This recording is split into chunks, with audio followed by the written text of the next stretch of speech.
Chapter 22. When the sun went down.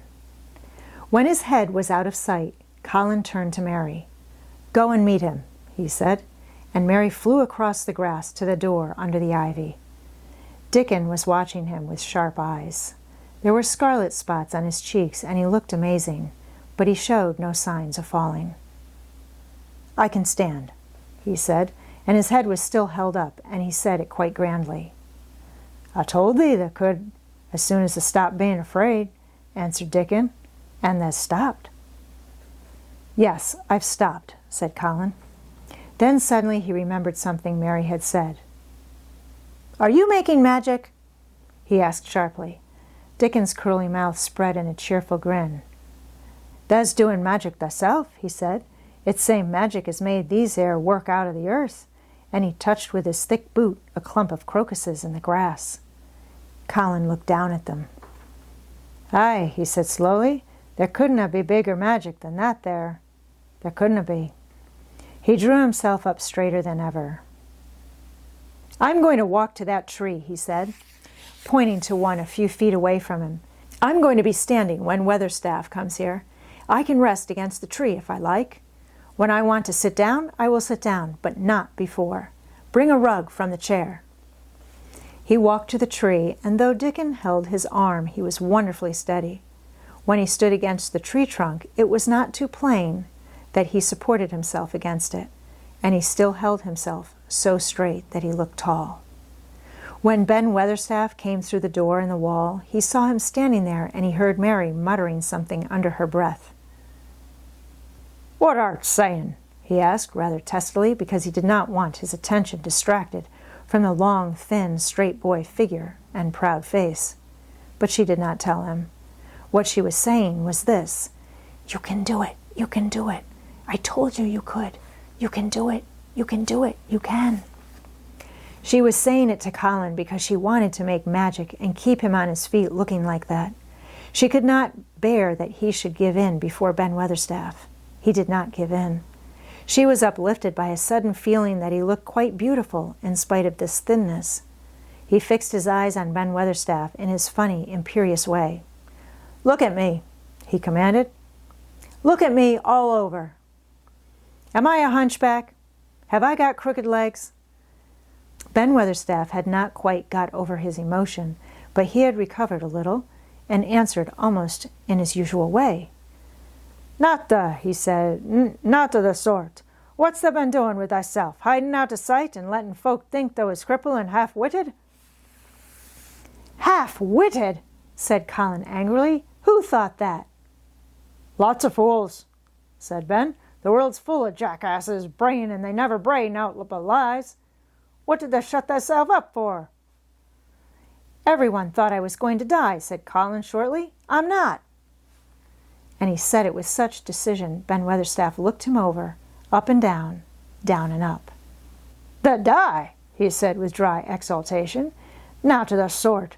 That's got too much pluck in thee. When I see thee put the legs on the ground in such a hurry, I know that was all right. Sit thee down on the rug a bit, young master, and give me thy orders." There was a queer mixture of crabbed tenderness and shrewd understanding in his manner. Mary had poured out speech as rapidly as she could as they had come down the long walk. The chief thing to be remembered, she had told him, was that Colin was getting well. Getting well. The garden was doing it. No one must let him remember about having humps and dying. The Rajah condescended to seat himself on a rug under the tree. "What work do you do in the gardens, Weatherstaff?" he inquired. "Anything I'm told to do," answered old Ben. "I'm kept down by favor, because she liked me." "She?" said Colin. "The mother," answered Ben Weatherstaff. "My mother?" said Colin, and he looked about him quietly. This was her garden, wasn't it? "Aye, it was that," and Ben Weatherstaff looked about him too. "She were main fond of it." "It is my garden now. I am fond of it. I shall come here every day," announced Colin. "But it is to be a secret. My orders are that no one is to know that we come here. Dickon and my cousin have worked and made it come alive. I shall send for you sometimes, to help, but you must come when no one can see you." Ben Weatherstaff's face twisted itself in a dry old smile. "I've come here before when no one saw me," he said. "What?" exclaimed Colin. "When?" "The last time I was here," rubbing his chin and looking round, "was about 2 years ago." "But no one has been in it for 10 years, cried Colin. "There was no door." "I'm no one," said old Ben dryly, "and I didn't come through the door. I come over the wall. The rheumatics held me back the last 2 years. "Thou come and did a bit of pruning," cried Dickon. "I couldn't make out how it had been done." "She was so fond of it, she was," said Ben Weatherstaff slowly. "And she was such a pretty young thing. She says to me once, 'Ben,' says she, laughing, 'if ever I'm ill, or if I go away, you must take care of my roses.' When she did go away, the orders was no one was ever to come nigh, but I come, with grumpy obstinacy. Over the wall I come, until the rheumatics stopped me, and I did a bit of work once a year. She'd gave her order first."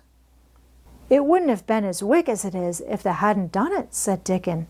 "I did wonder." "I'm glad you did it, Weatherstaff," said Colin. "You'll know how to keep the secret." "Aye, I'll know, sir," answered Ben, "and it'll be easier for a man with rheumatics to come in at the door." On the grass near the tree, Mary had dropped her trowel. Colin stretched out his hand and took it up.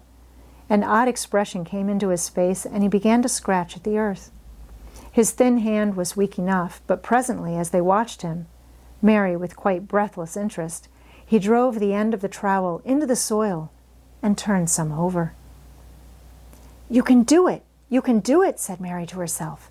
"I tell you, you can."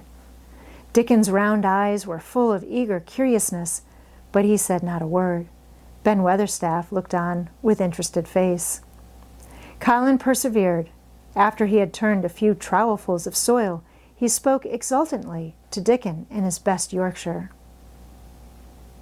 "They said as they'd have me walking about here same as other folk, and they said they'd have me digging. I thought that was just leeing to please me. This is only the first day, and I've walked, and here I am digging." Ben Weatherstaff's mouth fell open again when he heard him, but he ended by chuckling. "Eh," he said, "that sounds as if they'd got wits in a'.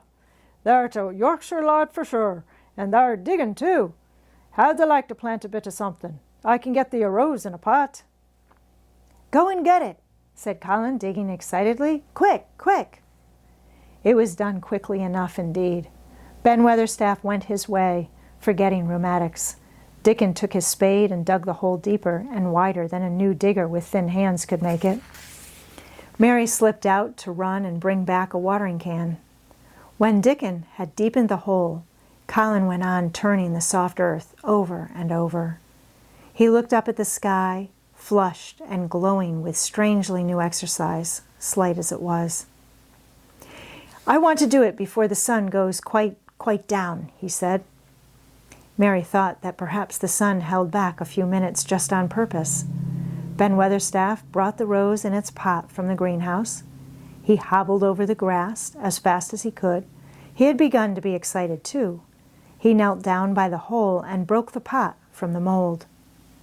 "Here, lad," he said, handing the plant to Colin. "Set it in the earth thyself, same as the king does when he goes to a new place." The thin white hands shook a little, and Colin's flush grew deeper as he set the rose in the mold and held it while old Ben made firm the earth. It was filled in and pressed down and made steady. Mary was leaning forward on her hands and knees. Soot had flown down and marched forward to see what was being done. Nut and Shell chattered about it from a cherry tree. "It's planted," said Colin at last, "and the sun is only slipping over the edge. Help me up, Dickon. I want to be standing when it goes. That's part of the magic." And Dickon helped him, and the magic, or whatever it was, so gave him strength that when the sun did slip over the edge and end the strange, lovely afternoon for them, there he actually stood on his 2 feet, laughing.